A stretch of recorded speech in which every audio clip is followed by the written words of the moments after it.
지방선거 출마를 위한 공직자 사퇴 시한이 마감됐습니다. 오늘 하루 전남지사에 출마하는 공직자 출신 후보들의 사퇴가 이어졌습니다. 학교 앞 어린이 보호구역인 스쿨존이 이름과는 달리 안전사각지대로 방치되고 있습니다. 안전의식 부족과 미흡한 시설 개선이 요구되고 있습니다. 지역 최대 관광 사업인 경도 개발을 앞두고 파급 효과를 높이기 위한 다양한 방안이 논의됐습니다. 숙박시설의 고급화와 대규모 마이스 시설 등이 해법으로 제시됐습니다. 해외 매각 논란에 빠져있는 금호타이어 문제가 지역사회 전반으로 확산되고 있습니다. 해외 매각이냐 법정 관리냐 하는 갈림길에서 올바른 방향을 찾기가 쉽지 않습니다. 시청자 여러분 안녕하십니까? 여수 MBC 뉴스데스크입니다. 지역 최대 관광 사업인 경도 개발을 앞두고 여수의 관광 정책도 새로운 전환점을 맞고 있습니다. 경도 개발의 구체적인 방향과 함께 파급 효과를 극대화하기 위한 다양한 해법이 제시됐습니다. 문형철 기자가 정리했습니다. 오는 2029년까지 1조 원을 투입해 복합 리조트로 개발할 예정인 여수 경도. 가장 큰 화두는 리조트 자체의 경쟁력을 어떻게 높이느냐입니다. 숙박시설의 고급화와 대규모 마이스 시설, 여기에 해양 복합터미널을 건설하고 육지와 연결되는 교량을 관광 자원화하는 방안이 제시됐습니다. 연간 예상 이용객이 135만 명에 달하는 만큼 주변 섬에 테마 관광을 도입하자는 의견도 주목됩니다. 경도 개발의 목표 가운데 하나는 이른바 낙수 효과를 극대화하는 겁니다. 이를 위해 엑스포역과 경도를 잇는 백기를 개발하고 복합문화공간과 특화거리를 조성하는 방안 등이 해법으로 제시됐습니다. 경도와 가까운 육지를 배후도시로 개발하면 연계 관광에다 원도심 활성화 효과까지 노려볼 수 있습니다. 도선으로 한다든가 아니면 지금 논의되고 있는 어떤 교량을 활용한다든가 어쨌든 간에 국동하고 경도를 갖다 연계시키는 이런 것이 필요하다. 다만 각종 사업 추진 과정에서 경제성과 실현 가능성을 냉철하게 따져봐야 시행착오를 줄일 수 있다는 지적도 나옵니다. 사실 마리나 자체가 굉장히 외력적인 시설임에는 분명하나 마리나 자체 운영으로는 좀 수입이 나기는 쉽지는 않습니다. 그런 부분들이 좀 우려가 돼서 관광객들을 충분하게 수용하기 위해선 대중교통 위주의 새로운 교통체계가 필요하고 주말과 특정 관광지에 집중된 관광객들을 적절하게 분산시키는 것도 지속 가능한 관광을 위한 전제 조건이 되고 있습니다. MBC 뉴스 문형철입니다. 오늘 전국이 흐리고 비가 온 가운데 전남 동부 지역에도 평균 70mm에 이르는 많은 비가 내렸습니다. 오늘 새벽부터 시작된 비는 여수와 고흥에서 각각 96.7, 97.7mm가 내려 한때 호우주의보가 발령됐고 순천 42.9, 광양 56mm를 기록했습니다. 비는 내일 새벽까지 이어지겠으며 이후 북서쪽에서 찬 공기가 유입되고 바람이 강하게 불어 쌀쌀할 것으로 전망됩니다. 6.13 지방선거 출마를 위한 공직자 사퇴 시한이 마감됐습니다. 공직선거법상 국가공무원이 지방선거에 출마하기 위해서는 선거일 90일 전까지 사퇴한다는 규정에 따라 이번 지방선거에 출마하려는 공무원은 오늘까지 공직에서 물러나야 합니다.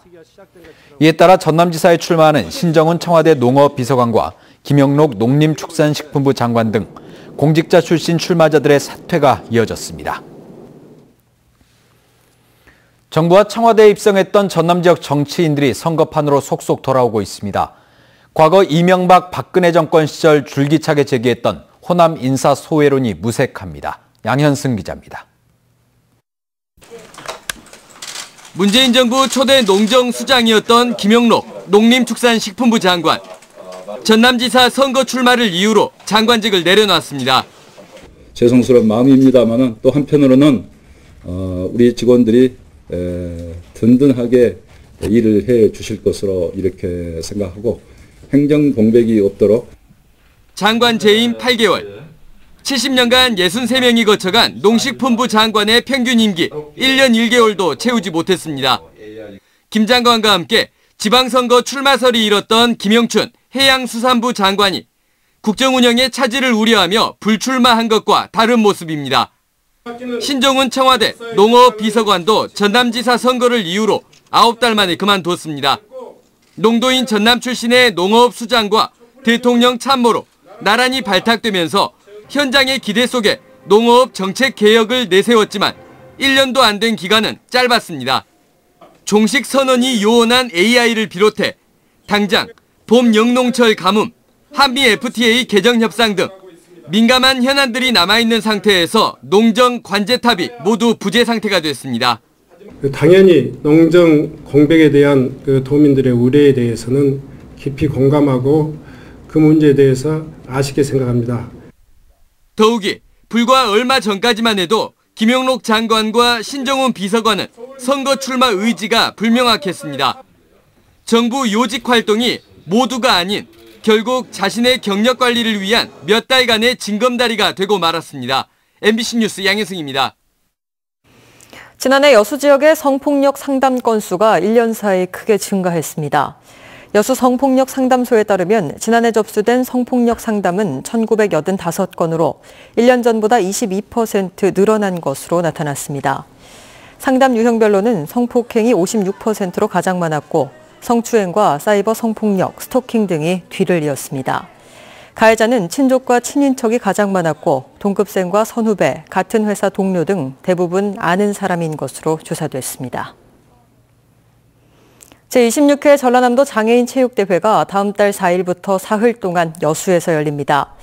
이번 대회에서는 볼링과 수영 등 15개 정식 종목과 바둑, 테니스 등 6개 시범 종목이 진행되며 전남 22개 시군에서 선수와 임원을 포함해 모두 15,000여 명이 참여할 전망입니다. 여수시는 다음 달 초까지 경기장과 도로 정비를 마무리하고 장애인을 위한 이동식 화장실을 설치할 계획입니다. 정원 문화 활성화를 위해 특별 행사가 개최됩니다. 순천시는 다음 달 6일부터 순천만 국가정원에서 정원산업 디자인전을 열어 뮤지컬 공연과 정원용품 전시회, 전문 학술대회 등 다양한 부대 행사를 진행한다고 밝혔습니다. 순천시는 또 이 기간 동안 정원 내 봄꽃 축제와 함께 새롭게 조성된 국가별 이색 정원도 공개할 계획입니다. 새학기를 맞아 학부모들의 걱정이 하나 더 늘었습니다. 아이들의 안전한 통학 문제인데요. 스쿨존 내 안전의식과 시설 개선이 필요하다는 지적이 나오고 있습니다. 김종수 기자가 현장 취재했습니다. 어린이 보호구역엔 순천의 한 초등학교 앞 스쿨존. 이른 아침부터 자원봉사자들의 손길이 분주합니다. 좌우 살피고 잘 가세요. 한쪽에선 불법 주정 차량 단속에 애를 먹고 있습니다. 단속 요원들의 지시로 부랴부랴 차를 빼는 운전자들도 눈에 띕니다. 불편을 안 주게 대놨는데 왜 이런 데까지 와서 막 단속을 좁은 도로변을 단속을 하느냐 이런 민원이 많이 옵니다. 단속 카메라가 설치돼 있지만 상황은 나아지지 않습니다. 특히 불법 주정차 등 운전자들의 부주의로 학부모들은 자녀들의 통학이 더욱더 불안할 수밖에 없습니다. 조금은 아이들을 좀 편하게 보낼 수 있게끔 그런 스쿨존의 어떤 규제라든가 단속이라든가 이런 게 조금 더 강화가 됐으면 좋겠다라는 생각을 합니다. 사정이 이렇다 보니 스쿨존 내 사고와 인명피해가 크게 줄지 않고 있습니다. 운전자들의 경각심은 물론 안전운전과 사고 예방을 위한 시설 작업이 뒤따라야 한다는 목소리도 높습니다. 도색 작업 등 노면 보수는 물론 도내 10곳뿐인 과속 단속 카메라 설치 확대가 절실해 보입니다. 스쿨존 내 개보수가 필요한 곳이 발생해서 노면 보수와 안전난간 보수 작업을 실시할 계획이고요. 경찰과 협의 후 과속 단속 카메라 설치 방안도 검토해 보겠습니다. 현재 도내에 분포된 스쿨존만 1000여 곳. 학생들의 안전이 사각지대에 방치되지 않도록 보다 적극적인 대응이 요구되고 있습니다. MBC 뉴스 김종수입니다. 시민단체가 여수산단 모 업체에서 발생한 노동자 사망 사고와 관련해 대책 마련을 요구했습니다. 민주노총 여수시 지부 등 시민단체는 오늘 성명서를 통해 산단 내 산업재해가 끊이지 않고 있다며 확실한 재발 방지 대책을 마련할 것을 촉구했습니다. 또 정부와 국회 역시 산업재해가 발생한 기업과 경영관리 책임자를 엄중히 처벌하는 내용의 법안을 제정해야 한다고 주장했습니다. 한편 지난해 여수 국가산단에서는 12건의 사고로 1명이 숨지고 3명이 다쳤습니다. 교도소에 있던 재소자가 투신 후 숨지는 사건이 발생해 논란이 일고 있습니다. 순천교도소에 따르면 지난 12일 오후 4시쯤 복역 중인 48살 A씨가 교도소 옥상에서 뛰어내려 병원으로 옮겼지만 숨졌습니다. 또 당시 교도관이 A씨의 투신을 제지했지만 상황을 막지 못했으며 가족에게 미안하다는 내용의 유서가 발견된 것으로 알려졌습니다. 현재 교도소 내 특별사법경찰관으로부터 사건을 송치받은 검찰은 A씨의 부검을 마무리하고 재소자 관리 여부 등 자세한 사망 경위를 조사할 계획입니다. 조업을 하던 40대 잠수부가 숨져 해경이 수사에 나섰습니다. 여수해양경찰서에 따르면 오늘 낮 12시 25분쯤 여수시 화정면 월호도 앞바다에서 키조개를 채취하던 40살 A씨가 의식을 잃었다는 신고가 접수됐습니다. A씨는 출동한 해경에 의해 육지로 긴급 이송됐지만 숨졌습니다. 해경은 키조개 채취 작업 이후 선상에 올라온 A씨가 갑자기 의식을 잃었다는 선장의 말을 토대로 정확한 사고 경위를 조사하고 있습니다. 일촉즉발의 위기를 맞고 있는 금호타이어 문제가 노사를 넘어 지역사회 전반으로 확산되고 있습니다. 하지만 각각 자신들만의 눈높이에 맞춰 해법을 내놓으면서 갈등이 증폭되는 상황입니다. 송정근 기자입니다. 금호타이어의 현주소를 설명하기 위해 사측이 마련한 설명회 자리. 노사의 간극이 얼마나 큰지 다시 한번 드러냈습니다. 채권단과 회계법인까지 참석했지만 조합원들이 불참하면서 사측은 사실상 나홀로 설명회를 했습니다. 노조 반대에도 불구하고 최고 경영자는 다시 한번 해외 매각의 불가피성을 강조했습니다. 일단은 하여간 살고 보자. 그래서 해외 유치를 억셉트하게 된 거죠. 그동안 예의주시하고 있던 협력업체들도 본격적으로 목소리를 내기 시작했습니다.